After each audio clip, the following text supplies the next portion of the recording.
So you need to write a conclusion for your paper and you're not exactly sure how to do that? Well, here's what not to do.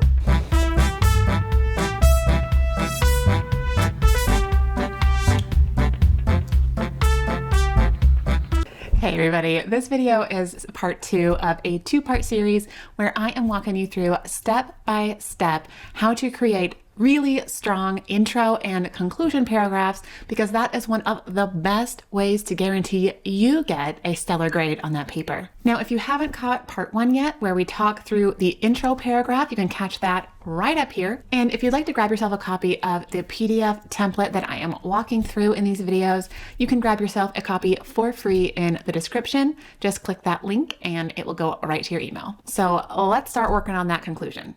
All right, here we are on the PDF template. So the first sentence, or more appropriately phrase in the conclusion, is what I call the conclusion signal.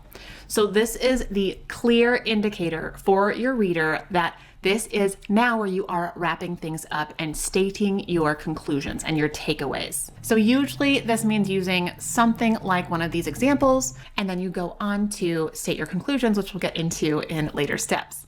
Just make sure the signal you choose sounds natural for your writing. So if you write a little bit more informally, don't choose thusly as your conclusion phrasing, because it will stand out and sound awkward.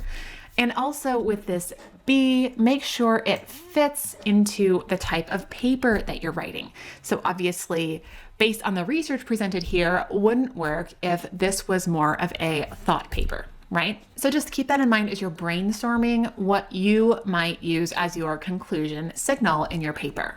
Next up in the conclusion is where you restate your main point, okay?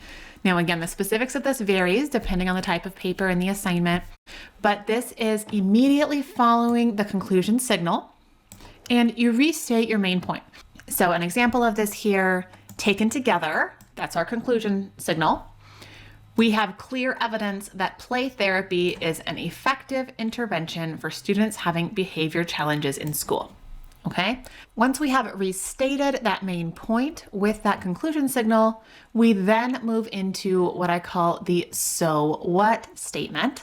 And this is really making sure that you are making it clear to the person reading your paper why this matters. Okay, and I know sometimes it's hard when you're writing a paper on a topic that you may not be super passionate about to think of why this matters.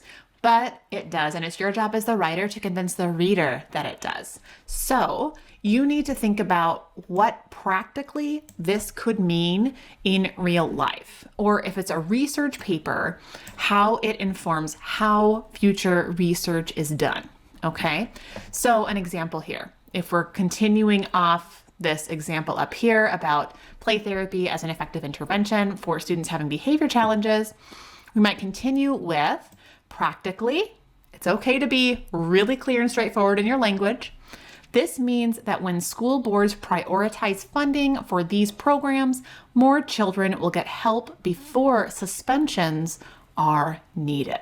So you now brainstorm 2 to 3 possible so what applications, and you don't necessarily have to include all of them. Just really pick one that you feel would resonate with the person reading your paper. The 4th step here is your own thoughtful extension. Now, what's the point of profs assigning papers? Helping you to really dig in and think critically about a topic. So here is where you can really convince your prof that you have actually thought about this and that you're contributing something novel. You're not just parroting back something you've read on Google or something that was in the textbook, okay? So you briefly extend the main point or conclusion. And so you might say, okay, this is what I'm curious about.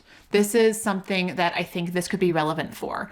What comes next? So continuing our play therapy example, in the future, it would be interesting to see if the principles of play therapy could be integrated into the regular classroom setting so that even more students and teachers can benefit. So this isn't something you're drawing from anyone else. The idea here is that this is your thoughts. You've thought about why this matters, how it could apply in the future, and this is your thinking. Finally, step 5 of your slam dunk conclusion paragraph is your slam bang final statement. So here you are leaving your reader with something that they will remember. This is the vibe that you want them to take away and maybe even be thinking about later.